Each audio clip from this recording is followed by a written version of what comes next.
जय जय श्री राम। आप सभी का जीवन मंगलमय हो। आज की परिचर्चा में आप सभी महान भावों का वंदन, अभिनंदन एवं स्वागत है। आज की परिचर्चा, आप स्वस्थ कैसे रहें, आपका परिवार कैसे स्वस्थ रहे, आपको कैसे सत्कार मिले, सहयोग मिले, ये धरती कैसे पवित्र हो, हमारी भावनाएं, हमारा मन कैसे पवित्र हो, अभियान तक कैसे पवित्र हो, आकाश कैसे पवित्र हो, प्रकृति कैसे पवित्र हो, सत्य को किस तरह से हम स्वीकार कर पावें, ईमानदार, जिम्मेदार, समझदार, बहादुर हो पावें, इस चर्चा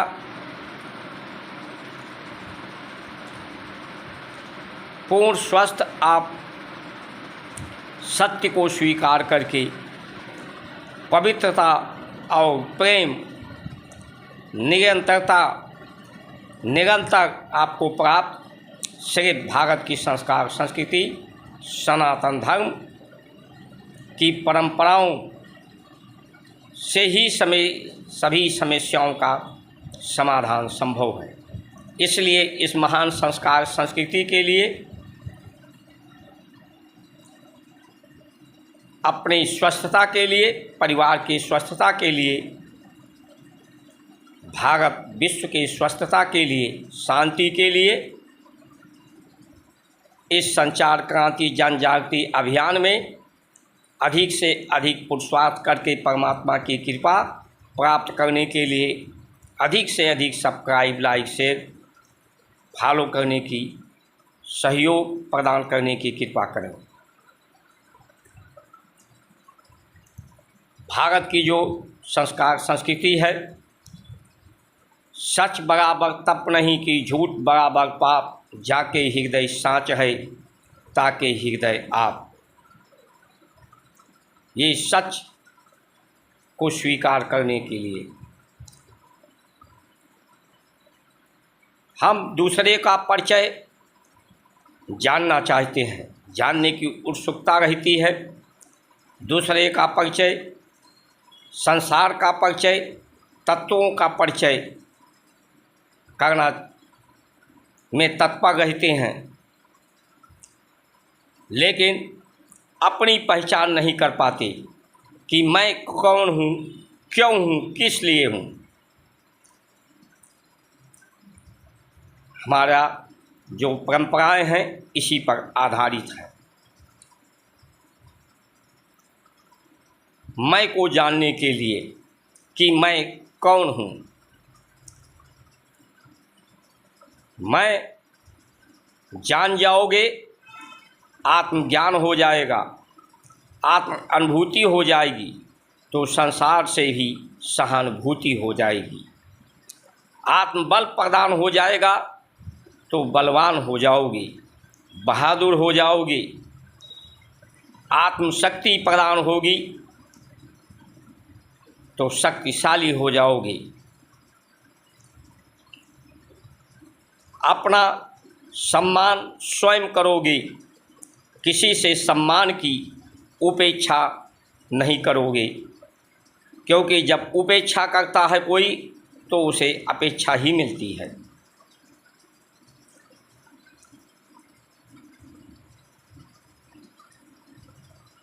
इसका आधार हमारा मन है। मन ही अनुभव का कारण है, जो इंद्रियों के माध्यम से, मन ही सभी दुख सुख का, स्वस्थ रहने, बीमार होने का कारण है। मन से विचार पैदा होते हैं, मन विचार का ही केंद्र है, और विचार आहार से आते हैं, आहार धरती से आते हैं, धरती के माध्यम से, आधार है धरती इसका, जो ब्रह्मांड और प्रकृति के माध्यम से धारण करके बीज के रूप में सबको उपलब्ध कराती है। ये ब्रह्म है, आहार जो ये ब्रह्म है, ब्रह्मा है, इसी से उत्पत्ति होती है बीज की, विचार की, विचार से कर्म का, कर्म से फल का, फल से परिणाम का। इसलिए हमारे ऋषियों ने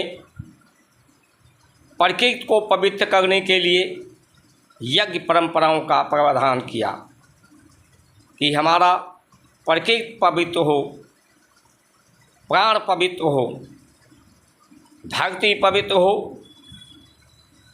गौ के गोबर से, गौ के मूत्र से।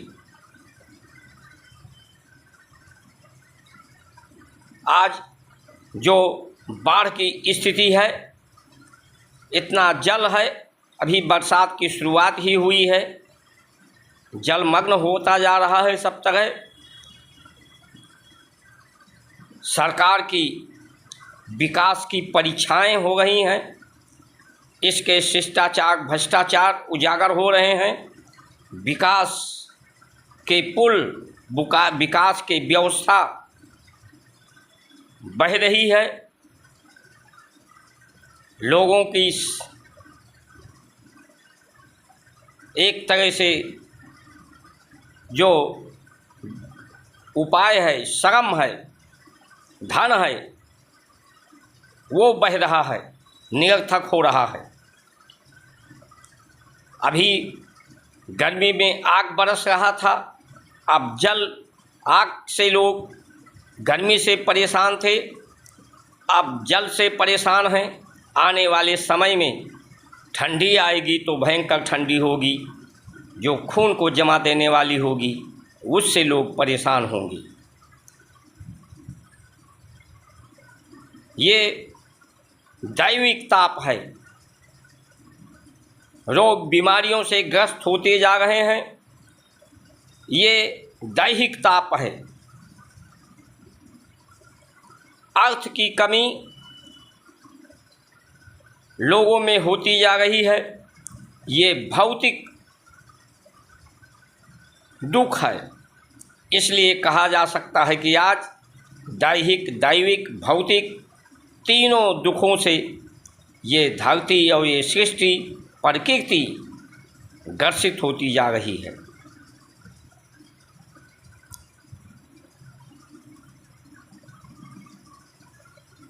मन देने का नाम है।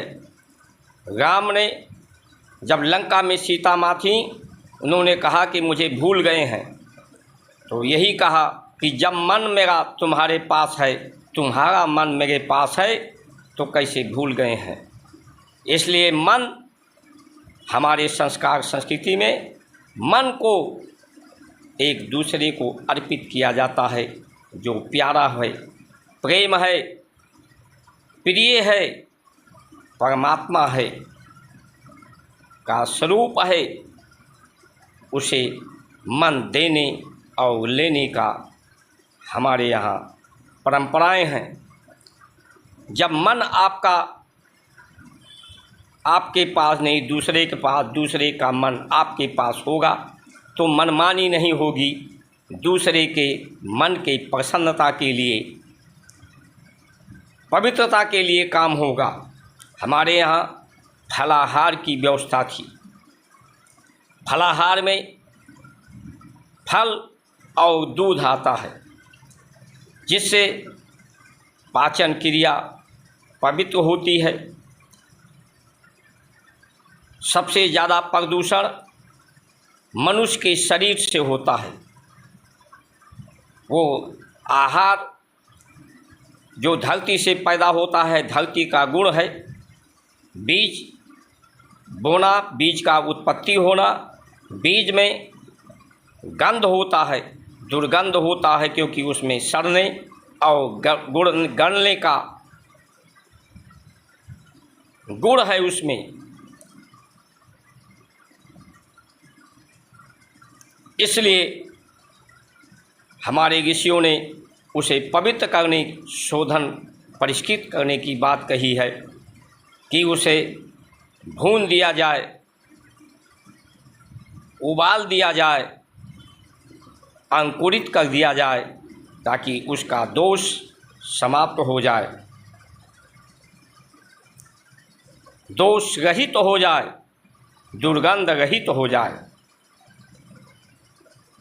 आज वो व्यवस्था समाप्त होने से प्रकृति भी दुर्गंध, प्रकृति में प्रकृति दूषित, प्रदूषित हो रही है।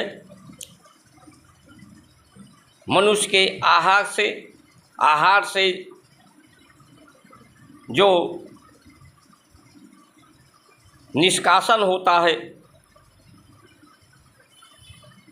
प्राण के द्वारा, प्राण के साथ बाहर जो निकलता है या नीचे मल के द्वारा, मूत्र के द्वारा, ये दुर्गंध दूषित, प्रदूषित कर रहा है।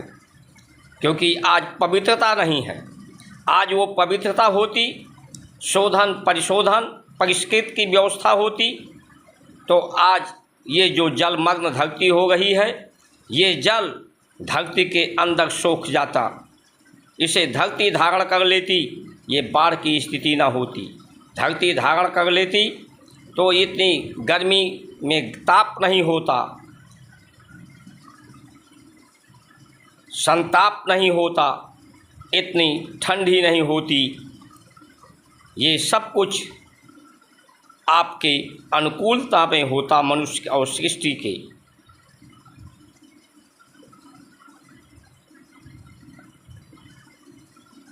बच्चों को जैसा सिखाओगे, बताओगे, फल बोओगे बबूल का तो आम कैसे होगा। आज बच्चों को लोग सुख देने के बजाय, परम सुख देने के बजाय उसे सुविधा देना चाहते हैं, साधन देना चाहते हैं, जिससे दिनचर्या का महत्व नहीं है लोगों के, उसके महत्व को नहीं जानते हैं। बच्चों को शुरू से पैदा होते ही उससे मम्मी, डैडी, पापा, हस्बैंड, वाइफ, जो एक भद्दी गाली है, डैडी मतलब डेड हो गया, मर गया, मम्मी मतलब मर गई, इसका पर्याय ही नहीं जानते हैं, लेकिन ऐसा सिखाते हैं, ऐसा उसे कल्चर देते हैं। साधन और सुविधा के लिए ही उसे उसके जीवन का विचार देते हैं। वही बच्चा जब बड़ा होता है तो वो अपनी सुविधा के लिए, साधन के लिए प्रयास करता है और उसी माता पिता को डेड समझकर छोड़ देता है। तो जैसा कर रहे हो वैसा ही फल प्राप्त होगा। बच्चों को सुविधा की आवश्यकता नहीं है, साधन की नहीं। जीवन एक संघर्ष का नाम है, उसे संघर्ष करना सिखाओ। सत्य निष्ठा उसमें आए, ईमानदारी, समझदारी, जिम्मेदारी आए। भारत की संस्कार, संस्कृति, सत्कार करना, आदर करना, एक दूसरे को संभालने संवारने की, शरीर के बाहर की तो सुंदरता लोग सौंदर्य प्रसाधन के द्वारा कर रहे हैं, जिससे शरीर के अंदर की सुंदरता अभियान तक शुचिता समाप्त हो गई है। जब तक अभियान तक शुचिता नहीं होगी तब तक शरीर सुंदर और स्वस्थ नहीं होगा। इस महत्व को लोग नहीं समझ पा रहे हैं।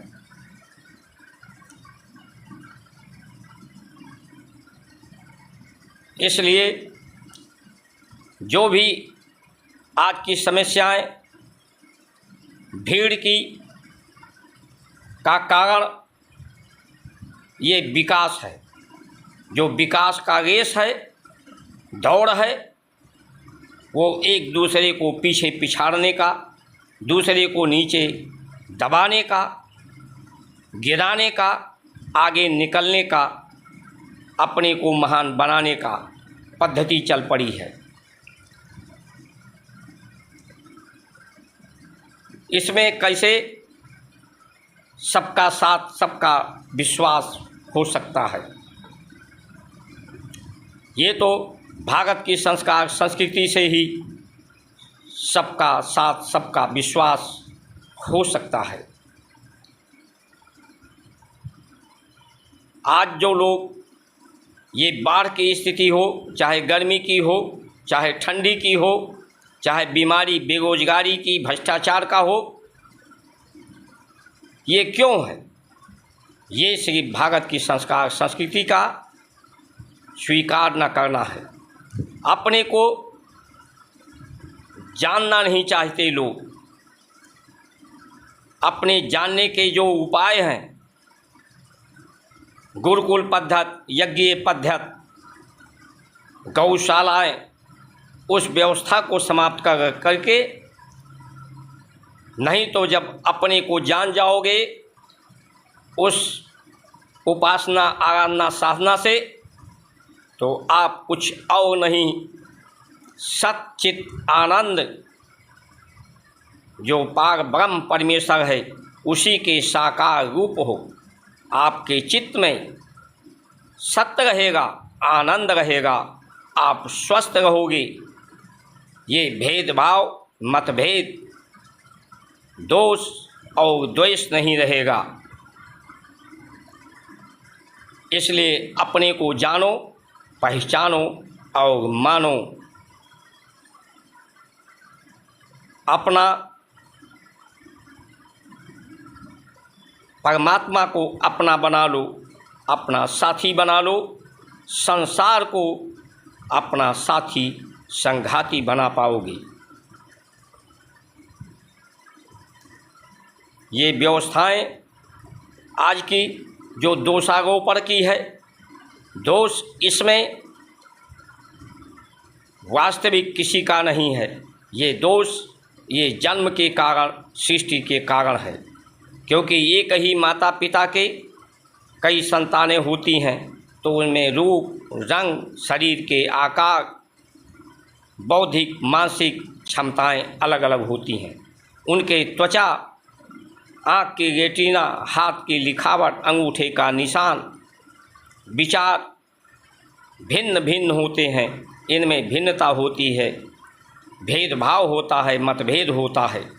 ये सिर्फ सृष्टि के जन्म के कारण है। हमारा ये संसार, ये जगत का रीत है।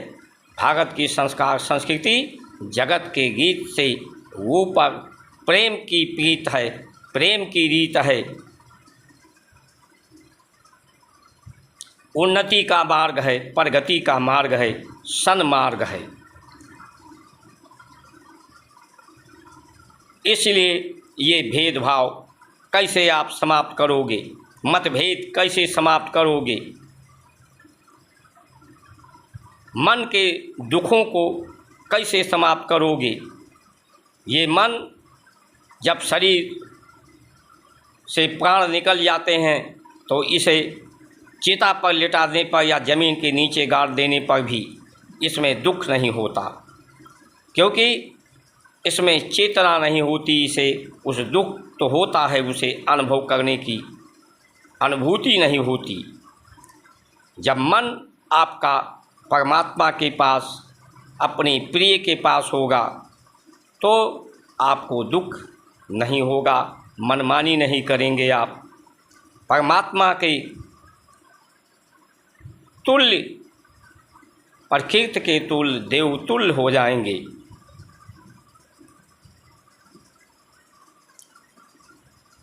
इसलिए हम सब लोग मिलकर सोचें कि आने वाली पीढ़ी को हम क्या देकर जाएंगे, कैसी धरती दे जाएंगे, कैसी अंबर दे जाएंगे, कैसे प्रकृति दे जाएंगे, कैसे सृष्टि संस्कार देकर जाएंगे।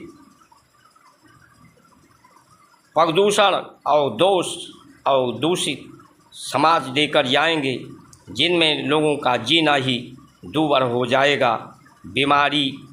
बीमारग्रस्त लोग हो जाएंगे, अवसादग्रस्त हो जाएंगे।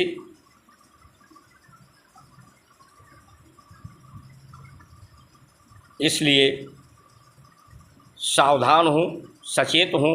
इन्हीं वचनों के साथ आप सभी का सुमंगल कामना करते हुए जय श्री राम।